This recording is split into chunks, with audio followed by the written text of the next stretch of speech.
नमस्कार। बिहार चुनाव की नंबर 1 डिबेट शो में आपका बहुत बहुत स्वागत। आपके साथ मैं हूं संतोष गंगवार। बिहार में नायक खलनायक की लड़ाई तेज हो गई।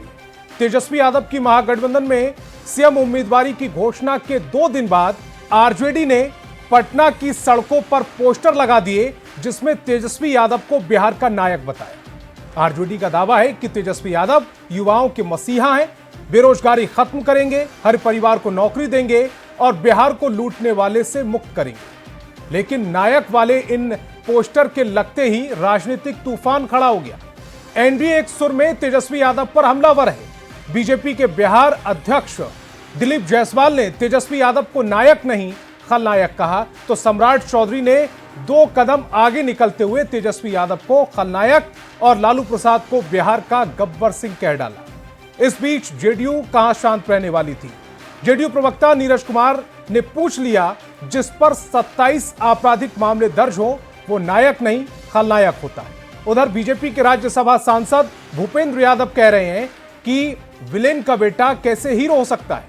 तो अजय आलोक चारा घोटाले और रेलवे में नौकरी के बदले जमीन कांड का जिक्र करते हुए सवाल पूछते हैं कि तेजस्वी 18 महीनों में करोड़पति कैसे बने। ऐसे में सवाल है कि तेजस्वी यादव बिहार के नायक कैसे हुए। अपने 1 दशक के राजनीतिक करियर में तेजस्वी यादव ने ऐसा क्या काम किया जिससे बिहार की जनता, नौजवान, महिलाएं, बुजुर्ग उन्हें नायक मान ले। सवाल यह भी कि कहीं आरजेडी तेजस्वी यादव को नायक बताने, नायक जताने के चक्कर में जंगल राज की पुरानी छवि से बाहर निकलने की कोशिश तो नहीं कर रही। अगर ऐसा है तो क्या आरजेडी ऐसा करने में कामयाब हो पाएगी? कहीं नायक वाला दाव उल्टा ना पड़ जाए। आज की बहस इन्हीं सवालों पर। सबसे पहले एक रिपोर्ट। बिहार में चुनाव प्रचार अपने चरम पर पहुंच गया है। कोई सत्ता बचाने के लिए मैदान में है तो कोई सत्ता के सूखे को खत्म करने के लिए एड़ी चोटी का जोर लगा रहा है।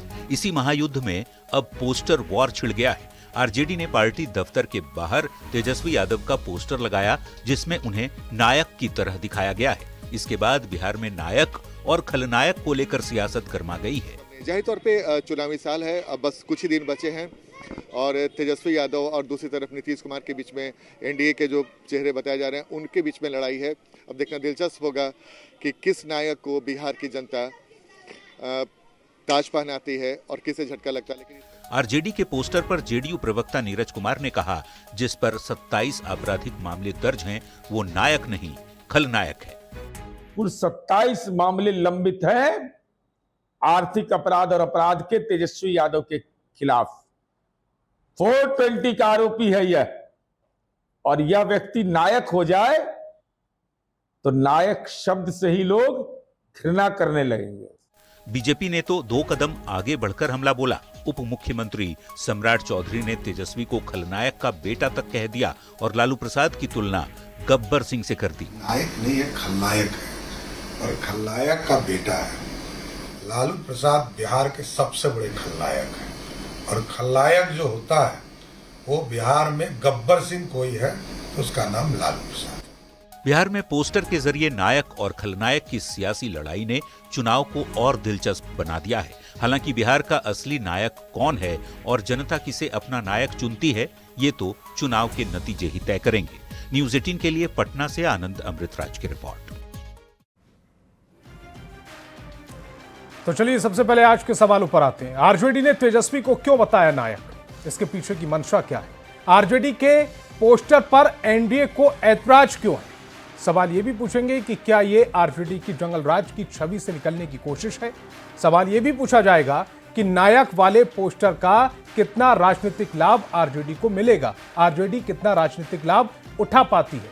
सवाल यह भी पूछा जाएगा कि एनडीए के आरोपों का आरजेडी के पास जवाब क्या है। चलिए मेहमानों से आपका परिचय कराते हैं। सत्ता पक्ष से हमारे साथ जेडीयू से पूजा एन शर्मा और बीजेपी से धनंजय गिरी जी जुड़ रहे हैं, तो वहीं विपक्ष से कांग्रेस से असितनाथ तिवारी और सीपीआई एमएल से कुमार परवेज जी जुड़ रहे हैं। इसके अलावा राजनीतिक विश्लेषक के तौर पर मुकेश कुमार जी भी इस डिबेट का हिस्सा हैं। सभी मेहमानों का बहुत बहुत स्वागत। मेरा पहला सवाल असितनाथ तिवारी जी आपसे, महागठबंधन में कितने नायक हैं? कांग्रेस राहुल गांधी को नायक बताती है और आरजेडी तेजस्वी यादव को बिहार का नायक बता रही है।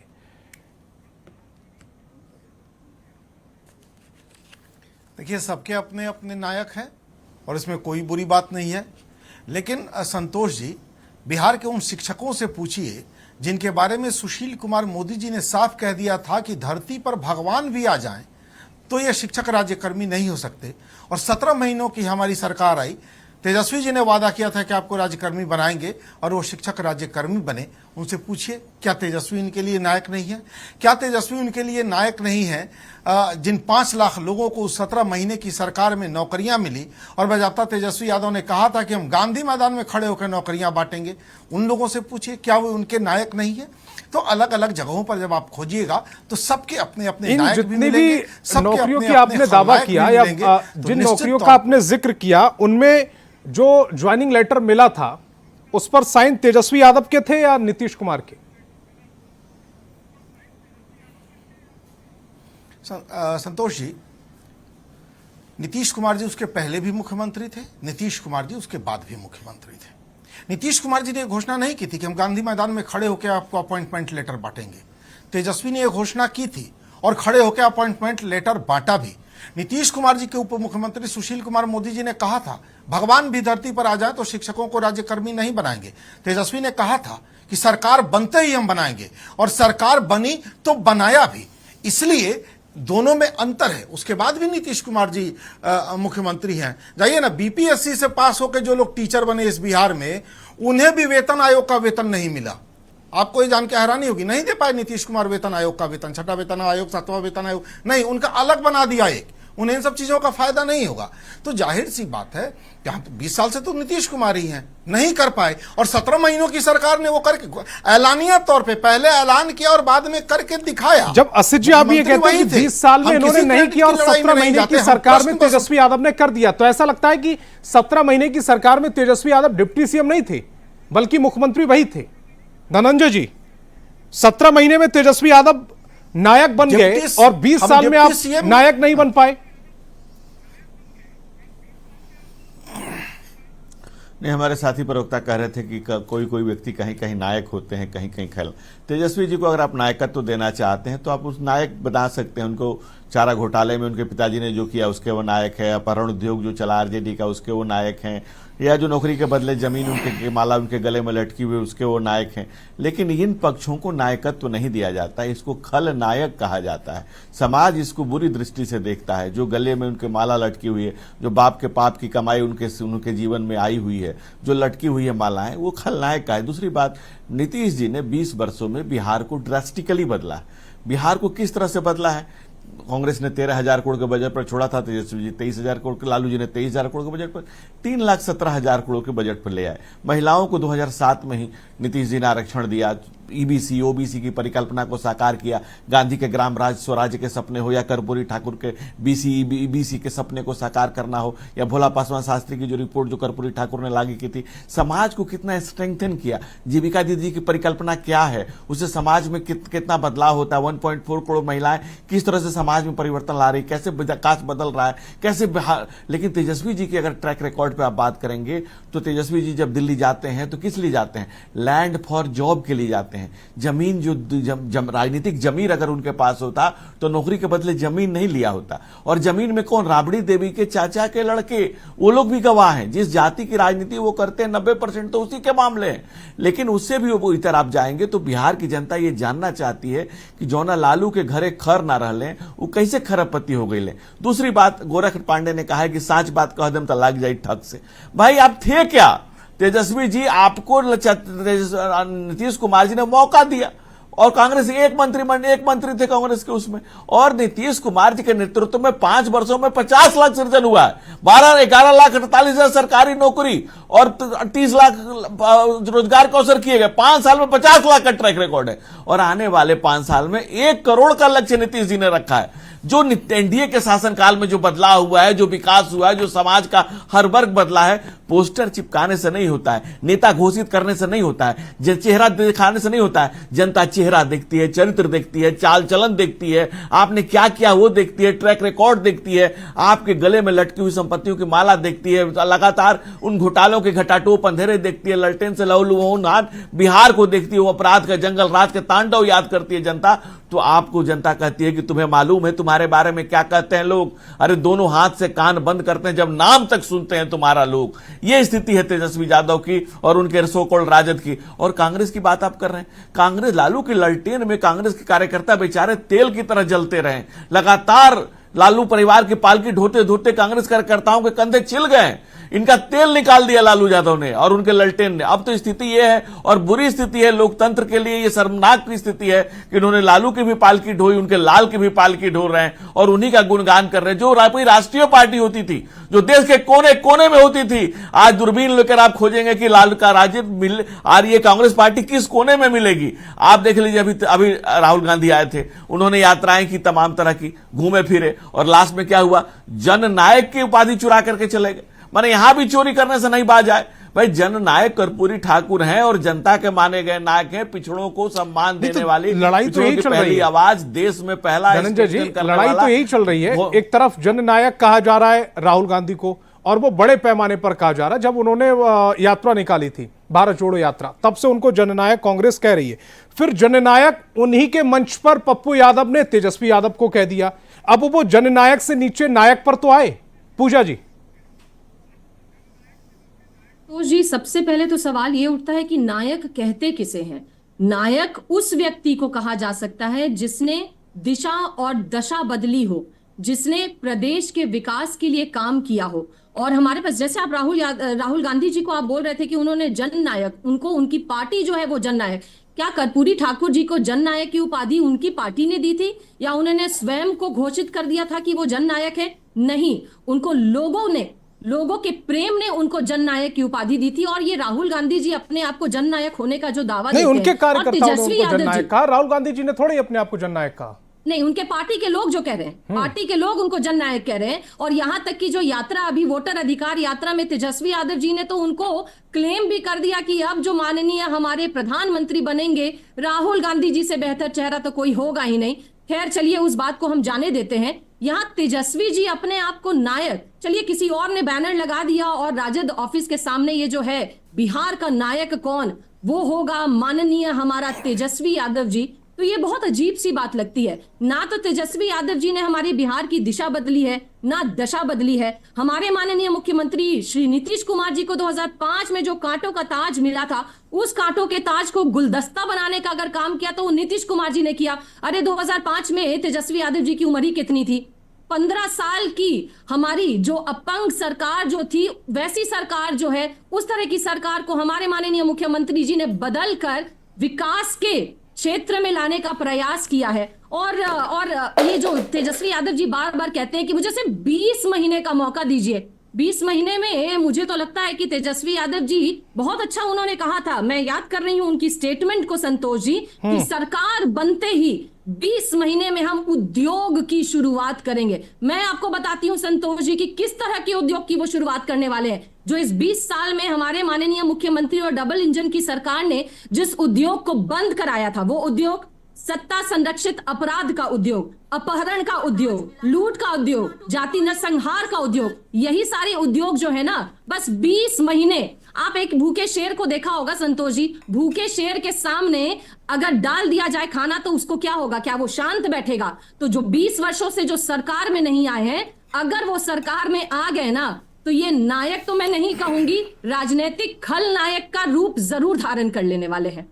ठीक है, मैं परवेश जी की तरफ जा रहा हूं। कुमार परवेश जी, ये जो आरजेडी तेजस्वी यादव को बिहार का नायक बता रही है और जैसे एनडीए हमलावर है, ऐसा तो नहीं है कि सेल्फ गोल कर लिया?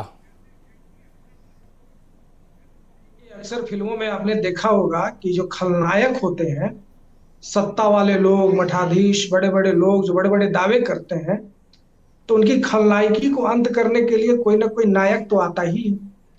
अब आप बात कर रहे हैं 20 वर्षों का। अरे भाई 20 वर्षों में अभी आपने कहा, हाल फिलहाल में आपने देखा होगा, सरकार ने कहा कि भाई हम प्रवासी मजदूरों के लिए ट्रेन चलाएंगे। अभी प्रवासी मजदूर कैसे आ रहे हैं ट्रेनों में ठूस ठूस कर, तो आप खलनायक बिहार के नहीं है तो और क्या है? भाजपा के लोग बोल रहे हैं, इनके तो प्रधानमंत्री जी कहते हैं कि हम नॉन बायोलॉजिकल ईश्वर के अवतार हैं, खुद को स्वयं को ईश्वर ही घोषित करते हैं। अब 20 वर्षों का इनके पास कोई जवाब नहीं है। यदि राष्ट्रीय जनता दल और महागठबंधन के पास कोई विजन नहीं है और आपने इतना विकास कर दिया है बिहार का, तब तो आपको कह देना चाहिए था कि भाई बिहार का हमने इतना विकास कर दिया है, आप हमको वोट दे दीजिए। आराम से लोग आपको वोट दे देते। लेकिन आपकी कहानी 2005 के पहले शुरू होगी, 2005 पर अटकेगी। उसके बिना ना आप एक बात बोल सकते हैं ना कुछ कह सकते हैं। आपके पास कोई राजनीतिक विजन ही नहीं है। आप उद्योग धंधा की बात कर रहे हैं, सारे उद्योग धंधे बंद हो गए 20 साल में। आप कह रहे हैं जंगल राज। अरे जंगल राज में जो दलितों का, गरीबों की हत्या हो रही थी, जो रणवीर सेना कर रही थी, उसको भाजपा के लोग, परमेश्वर मुखिया को वो लोग गिरिराज सिंह गांधी बता रहे थे। ये भाजपा और जदयू के लोग भूल जाते हैं। आपके कई नेताओं का नाम आया था रणवीर सेना को संरक्षण देने में, जो दलितों के, अति पिछड़ों की लगातार हत्या कर रहे थे। तो जंगल राज के निर्वक्षी तो आप लोग थे और आज बहुत चेहरा चमका रहे हैं। 20 सालों में आपने बिहार को कहां पहुंचाया? आप ही की रिपोर्ट है, सामाजिक आर्थिक सर्वेक्षण की रिपोर्ट। 95 लाख परिवार गरीबी रेखा के नीचे है, 6000 से कम आमदनी है। यदि 10,000 जोड़ लीजिए तो यह आबादी 1.5 करोड़ परिवार पहुंचती है। नीति आयोग की रिपोर्ट में आप सबसे नीचे हैं। पलायन बदस्तूर जारी है, सारे उद्योग धंधे बंद, कृषि बंद, बटाईदारों को कोई अधिकार नहीं, पटना विश्वविद्यालय जैसा कैंपस चौपट। आप तो इसका जवाब दीजिएगा नहीं, क्योंकि कोई कुमार जी, जवाब जब नहीं। आप ये डेटा देते हैं तो ये फिर इन्होंने किससे जो तुलना बिहार- करेंगे?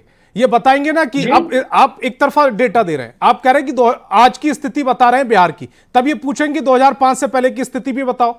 जब आप आज बता रहे हैं कितने लोग पलायन कर रहे हैं, तो ये पूछेंगे ना कि उस समय कितने लोग पलायन कर रहे थे। आप कह रहे हैं कि फैक्ट्रियां नहीं है आज बिहार में, तो ये पूछेंगे ना उस समय कितनी फैक्ट्रियां थी। ये सवाल पूछे नहीं। आप ये बताइए, आप लोग, ये चुनाव जो 2025 में हो रहा है, इसमें 5 सालों का हिसाब मांगा जाएगा कि 2005 का हिसाब मांगा जाएगा? वही तो मैं समझाना चाह रहा हूं आपको। 20 साल से लगातार सरकार में है। जब आप इनसे सवाल पूछते तो ये आपको बतौर आईना कब दिखाएं? आपके समय का बताएंगे ना कि आपने अपने समय पर कितनी नौकरियां दी। तब वहां 1 लाख नौकरियां देने के लाले थे, सरकारी नौकरी देने के। अब आप 17 लाख 18 लाख नौकरी पर कहते हैं आपने नौकरी नहीं दी। बात नहीं सुन रहे, पहले बोल लीजिए आप ही। ये चुनाव पिछले 5 सालों की समीक्षा होगी। 2020 में आपने सरकार बनाई और फिर से चुनाव हो रहा है।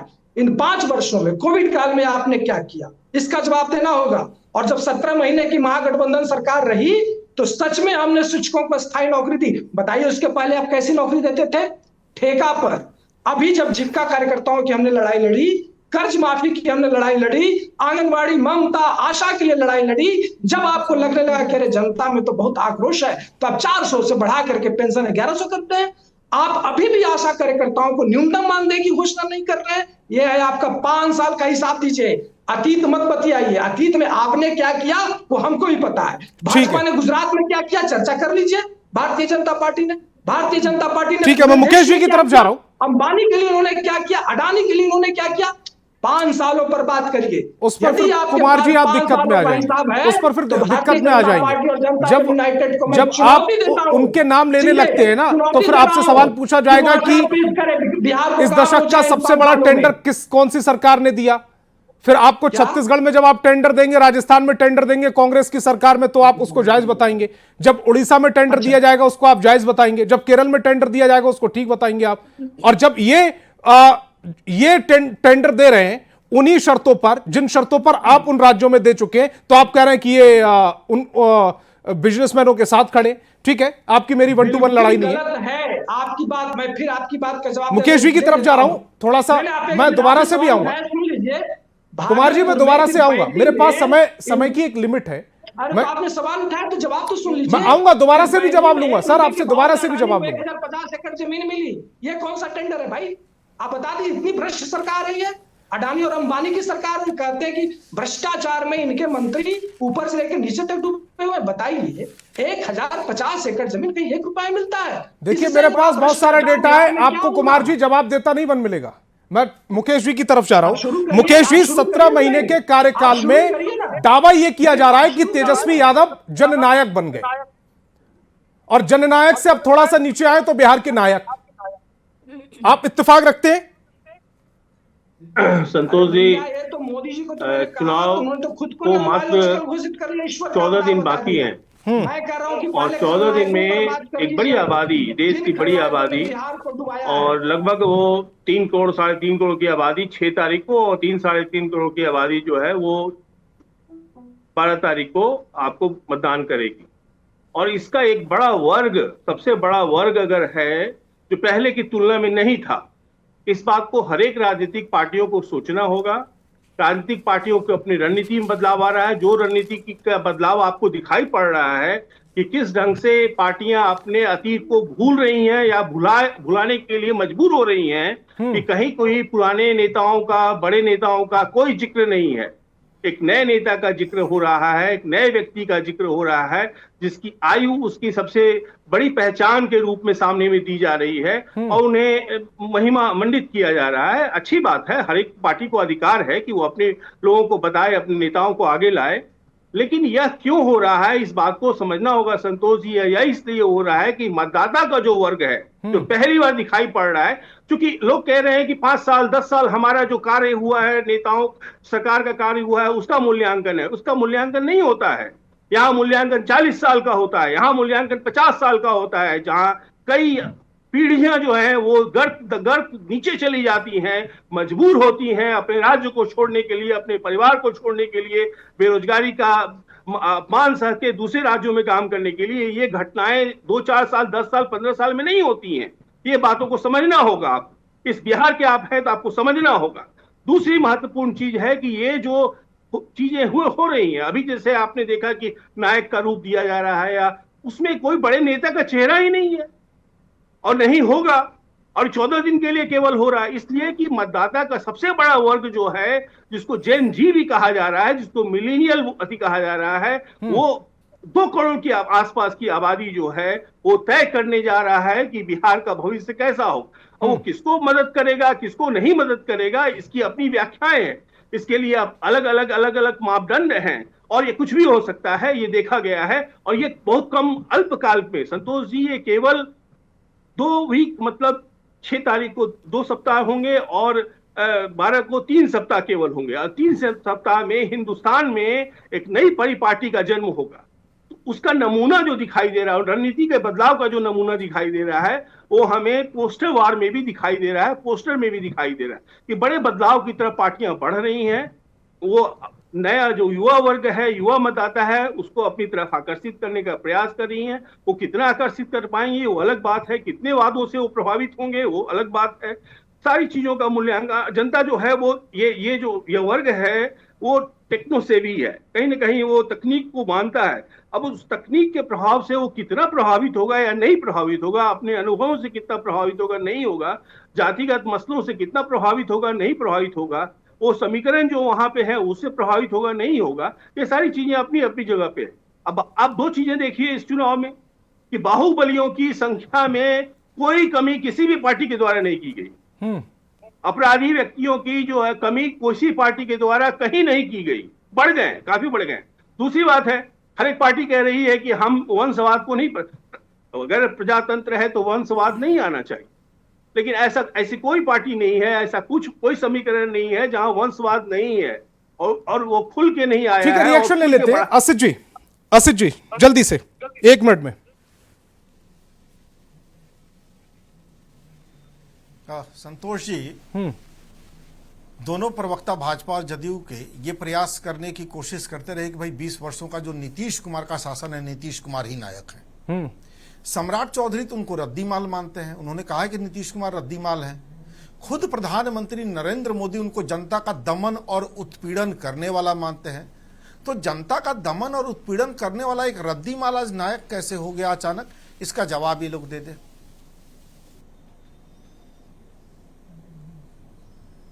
धनंजय जी, आपने 20 सेकंड ही दिए थे मुझे। नहीं, मैंने 1 मिनट दिया था आपको। देखिए, कहते हैं ना कि कोई कहे द्वेष, ईर्ष्या, मिथ्या अभिमान, निजिया जनता निज आराध्य वीर को पर लेती पहचान। ये राष्ट्रकवि दिनकर ने लिखा है और राष्ट्रकवि दिनकर ने जो बातें लिखी है, जनता ने निज आराध्य वीर को, एनडीए को, नीतीश कुमार के नेतृत्व को 20 सालों से सराहा है। प्रो इनकम्बेंसी बिहार में आई है। जो राजनीतिक अस्थिरता थी वो समाप्त हुई। कांग्रेस के लास्ट आप 13 सालों में जाएंगे तो 13 साल में 13 मुख्यमंत्री उनको देने पड़े थे। 15 साल के जंगल राज की बात छोड़ दीजिए, आज 20 वर्षों में बिहार में स्थायित्व है। और प्रधानमंत्री नरेंद्र मोदी कहते हैं कि लाडले मुख्यमंत्री और नीतीश कुमार और नरेंद्र मोदी की मुलाकात का आपने वो सीन देखा नहीं, भाव विहल कर देते हैं। जब दोनों एक दूसरे से मिलते हैं तो ऐसा लगता है कि जैसे बरसों के जुड़वा बिछड़े हुए भाई मिले हो, कुंभ के मेले के बिछड़े हो, या फिर भारत मिलाप का दृश्य दिखाई देता है जब दोनों की मुलाकात होती है। नरेंद्र और नीतीश की चेतना के केंद्र में नेशन है, प्रदेश है, राष्ट्र है, समाज के पायदान का अंतिम खड़ा व्यक्ति है। और इसीलिए आप देखते होंगे कि 25 करोड़ लोगों को गरीबी रेखा से ऊपर निकाला। राहुल गांधी ने कभी कहा था कि गरीबी तो मानसिक अवस्था है। जब 2012 में मोंटिक सिंह अहलूवालिया ने रिपोर्ट पेश की थी कि 26 रुपए गांव में कमाने वाला और 32 रुपए शहर में कमाने वाला आदमी गरीब नहीं माना जाएगा।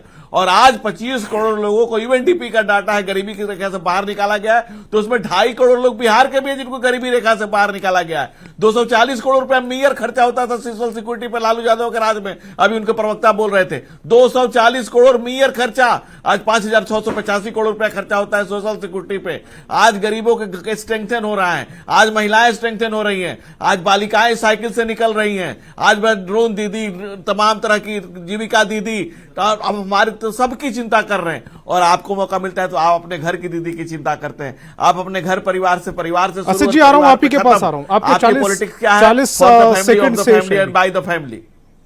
असद जी दीजिएगा जवाब।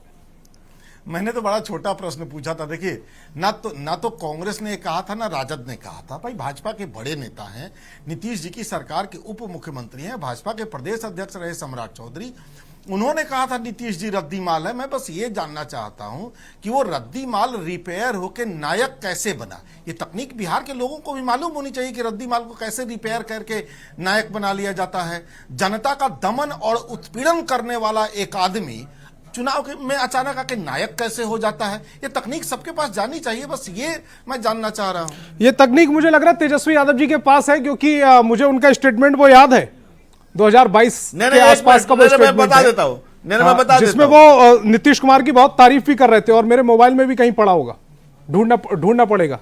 तो उनको पता है कि कब वो नायक होते हैं और कब नायक नहीं होते। ठीक है पूजा जी, जल्दी से जवाब दीजिएगा। कैसे हुआ पूजा जी?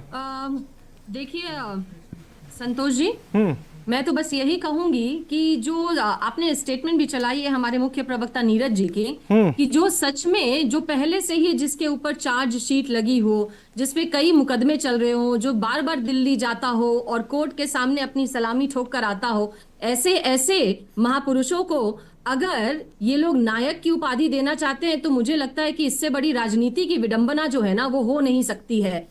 और जहां तक हमारे दोनों प्रवक्ता, जो हमारे विपक्ष के प्रवक्ता हैं असिरनाथ जी हैं और हमारे सीपीआई-एमएल से जो भाई हैं, वो बार बार ये कहते हैं कि इस 20 वर्षों में माननीय मुख्यमंत्री और डबल इंजन की सरकार में कोई काम ही नहीं हुआ, तो मैं नहीं समझ पाती हूं कि वो किस एंगल से चश्मा देखते हैं और कौन सा चश्मा या किस पावर का लगाते हैं कि उनको जो है वो इस 20 वर्षों में जो है वो विकास के कार्य है नजर नहीं आते। यही विकास के कार्य है संतोष जी, जिसकी वजह से जो है 20 सालों से मैंडेट जो है वो हमारे माननीय मुख्यमंत्री और एनडीए की सरकार के पास जो है वो हिफाजत से पड़ी हुई है। और इस बार भी 2025 का चुनाव आप देखिएगा संतोष जी, मुझे नहीं लगता कि जाति समीकरण तो है, बहुत एक बड़ा मुद्दा रहता है हमारे बिहार की राजनीति में कि जाति आधारित जो है वो वोट्स डाले जाते हैं, लेकिन इस बार 2025 का चुनाव जो है वो सिर्फ एक ही मुद्दे पर, हमारी पिक्चर का एक डायलॉग है ना कि एंटरटेनमेंट एंटरटेनमेंट एंटरटेनमेंट, लेकिन आप इस बार 2025 का विधानसभा बिहार का चुनाव जो है वो सिर्फ एक ही मुद्दे पर खेला जाएगा और वो है विकास विकास और विकास।